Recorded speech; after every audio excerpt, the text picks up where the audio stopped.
আসসালামু আলাইকুম। আমার চ্যানেলে আপনাদের সকলকে স্বাগত। অনেকেই কিছুদিন আগে বলতে শুরু করেছিল শেখ হাসিনা অসুস্থ হয়ে গিয়েছে, শেখ হাসিনা মেডিকেলে আছে, শেখ হাসিনা রাজনীতিতে আত্মবিশ্বাস হারিয়ে ফেলেছে, তিনি আর আওয়ামী লীগের নেতৃত্ব দিতে পারবে না, তার রাজনীতির কবর এখানেই রচনা হয়েছে। তাদের উদ্দেশ্যে শেখ হাসিনা শেষ যে অডিও বার্তা দিয়েছে সেখানেই তারা বুঝতে পারবে শেখ হাসিনার এখনো কি আত্মবিশ্বাস এবং তার কর্মীদের প্রতি ভালোবাসা। তিনি স্পষ্ট করে বলেছেন ছাত্রদের উদ্দেশ্যে যে তোমরা যে রাতের বেলা আমার বিরুদ্ধে আন্দোলন করেছো ছাত্রীরা, তারা কি এখন সেই রাতের বেলা আর বাইরে যেতে পারছো? যে ছাত্ররা আমার বিরুদ্ধে আন্দোলন করেছো তাদের এখন কি অবস্থা? তিনি কারো বিরুদ্ধে অভিযোগ করেনি, জাস্ট বুঝিয়ে বলেছেন যে কি ভুল করেছো, তোমাদেরকে কিভাবে ব্যবহার করেছে। তিনি এও বলেছেন যে যারা আহত আছে তাদেরকে ভালো করে পরীক্ষা করে দেখুক যে এটা কোন বুলেট এবং কোন গান থেকে ফায়ার হয়েছে।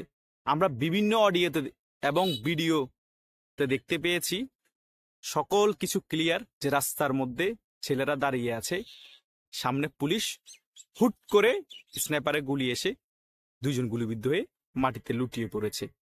এইরকম অসংখ্য ভিডিও আছে এবং আবু সাইদের মৃত্যুটাও কিন্তু ধূম্রজালে ভরা। তার মাথার পিছের পাথরের আঘাতে সে মৃত্যুবরণ করেছে, এটাও ফরেন্সিক রিপোর্টে এসেছে। পরে দিয়ে ফরেন্সিক রিপোর্টটাকে চেঞ্জ করার জন্য প্রেসার দিয়ে অন্য মোটিভে ঘুরিয়ে দেওয়া হয়েছে। প্রথমে প্রত্যেকটা হত্যাকাণ্ডই পরিকল্পিত ছিল, জনগণকে খেপিয়ে তোলা হয়েছিল শেখ হাসিনার বিরুদ্ধে। শেখ হাসিনা লাস্ট অডিও বার্তায় এও বলেছেন যে ডক্টর ইউনূস বলতেছে যুদ্ধের জন্য প্রস্তুত থাকতে হবে। এখন কাদের বিরুদ্ধে যুদ্ধ করবে, কাদের বিরুদ্ধে যুদ্ধ করার জন্য প্রস্তুত থাকতে হবে? যুদ্ধ অবস্থায় চলতেছে পাকিস্তান আর ইন্ডিয়ার। আমরা কাদের সাথে যুদ্ধ করব? উনি কি ইচ্ছা করেই যুদ্ধ লাগিয়ে দিবেন নাকি যুদ্ধ পরিস্থিতি তৈরি করবেন? এটাও একটা প্রশ্ন। শেখ হাসিনার দৃঢ়তা এবং আত্মবিশ্বাস দেখে মনে হচ্ছে আমরা কি করছি তরুণরা। উনি এই বয়সেও যদি কনফিডেন্স থাকে, এই বয়সে যদি ফিরে আসার আকাঙ্ক্ষা থাকে, উনি সকল কিছু জনগণের কাছে ক্লিয়ার করতে পারে। যারা মুক্তিযুদ্ধের সপক্ষে শক্তি, যারা তৃণমূল আওয়ামী লীগ, তারা কি করে বসে থাকে? তারা এই সকল কিছু জনগণের কাছে ক্লিয়ার করতে হবে যে জনগণ কি ভুল করেছে, কিভাবে তাদেরকে ব্যবহার করেছে, কিভাবে মেটিকুলাস পদ্ধতিতে মানুষ হত্যা করে শেখ হাসিনার উপর দায় চাপিয়ে দেওয়া হয়েছে, আওয়ামী লীগ সরকারের উপর দায় চাপিয়ে দেওয়া হয়েছে।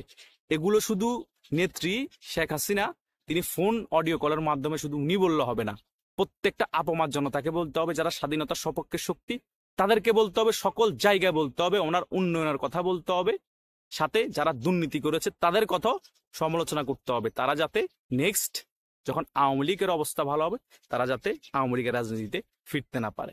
আমরা সুন্দর আওয়ামী লীগ চাই, ভয়ঙ্কর আওয়ামী লীগ চাই না, সাংগঠনিক আওয়ামী লীগ চাই, আমরা জনগণমুখী আওয়ামী লীগ চাই। সেটাও আমরা বলবো এবং আগেও বলেছি, সামনেও বলতে থাকবো।